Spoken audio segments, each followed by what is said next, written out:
Talvez hoje seja o dia mais difícil de falar nesta tribuna de Ulisses Guimarães. Primeiro, porque estou movido pelo sentimento de dor pela perda de nosso querido Marcelo Deda.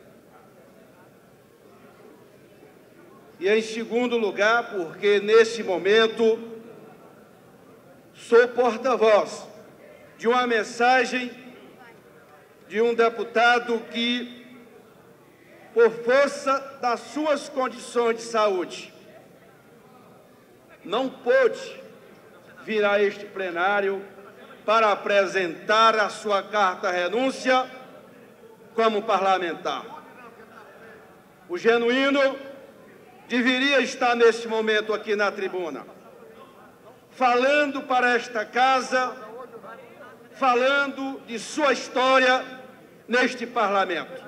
O Genuíno foi grande nesse seu gesto. Até nisso, ele foi grandioso.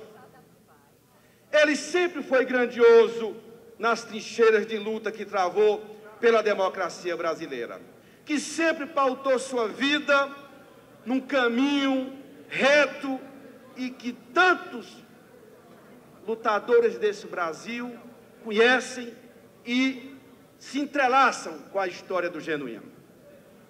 Foi assim nos tempos da prisão, foi assim nos tempos que partiu do Encantado em Quixeramobim, onde meus pais ainda moram na mesma casa em que ele nasceu. Foi assim quando ele se despediu da família que ia para a guerrilha do Araguaia. Foi assim quando decidiu, na guerrilha do Araguaia, a opção pela luta armada. Foi quando foi preso na Araguaia. Foi quando fui visitá-lo no presídio Paulo Salazar de Fortaleza, onde cumpriu pena por 5 anos. Em todos esses momentos, o Genuíno nunca fraquejou. Ele sempre colocou a disputa política, a luta política dele, acima de seus interesses pessoais. Nunca quis o Genuíno, senhoras e senhores parlamentares, adquirir patrimônio. Sempre disse: eu permaneço do mesmo jeito. 25 anos de parlamento, o Genuíno ainda mora na mesma casa e, como ele diz, eu estou sendo preso, eu fui preso sem nunca ter mexido com dinheiro. Essa é a história do Genuíno dentro do PT. Foi a história dele quando disputou a eleição para governador de São Paulo. Porque foi naquela eleição, primeiro, nunca um candidato do PT tinha ido para o segundo turno, o Genuíno foi.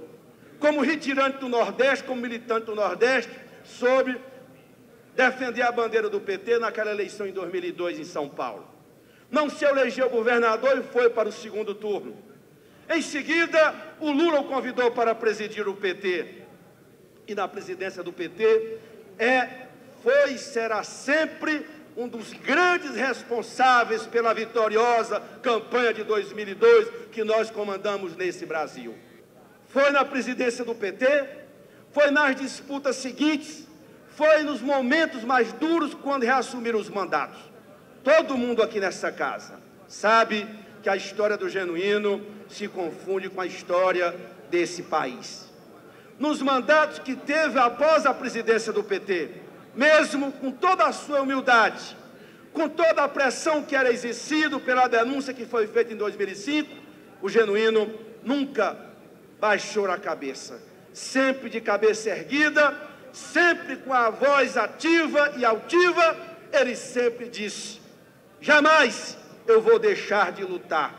Eu vou continuar lutando pelo nosso país, pelo nosso projeto e na defesa do PT. Até mesmo no momento de sua prisão, ele fez um gesto que foi merecedor de muito orgulho para nós que somos do PT, quando ele se entregou à Polícia Federal lá no estado de São Paulo. É, portanto, um militante que deixa a condição de deputado, mas não deixa a condição de militante respeitado por alguns milhares de brasileiros e principalmente pelo nosso partido, o Partido dos Trabalhadores. O Genuíno, o seu legado, a sua história jamais serão apagadas. Ele tem uma história absolutamente dedicada às lutas populares, à democracia, à luta pelo socialismo e à luta por esse vitorioso projeto liderado pela presidenta Dilma. O Genuíno não está partindo do parlamento, porque nós vamos ter sempre nele aquela referência de um homem íntegro, de um homem honesto, que só tem trabalho dedicado à história da construção da democracia nesse Brasil. É por isso que, nesse momento, ao invés de ficarmos tristes, é claro que dói, é claro que dilacera, é claro que minha mãe de 88 anos está me ouvindo lá no distrito de Encantado, isso dói, isso dilacera, a gente tem que buscar força, eu não sei de onde, para suportar tudo isso. Mas uma coisa eu quero dizer para meus companheiros e companheiras de bancada, para o parlamento brasileiro: nós não viremos permitir que destruam a história do Partido dos Trabalhadores. O PT tem uma história, e o Genuíno é a expressão da história do PT, da sua fundação até os dias de hoje, na construção desse imenso projeto que está transformando o Brasil. Esse parlamento, esse plenário Ulisses Guimarães, deve muito a muitos parlamentares, e um desses é o deputado José Genuíno, pelo muito que ele fez pelo nosso Brasil, pelo PT, pela democracia, pela boa causa. O Genuíno, portanto, eu concluo, sempre foi um homem de grandes causas, nunca deixou se abater, nem nos tempos da prisão, e não será nesta nova prisão. Se ele não pode falar porque está sem voz, ou está numa prisão domiciliar, não pode ler a sua carta, não pode se dirigir ao país, é no mínimo que nós temos que fazer, é pela bancada dizer: muito obrigado, Genuíno.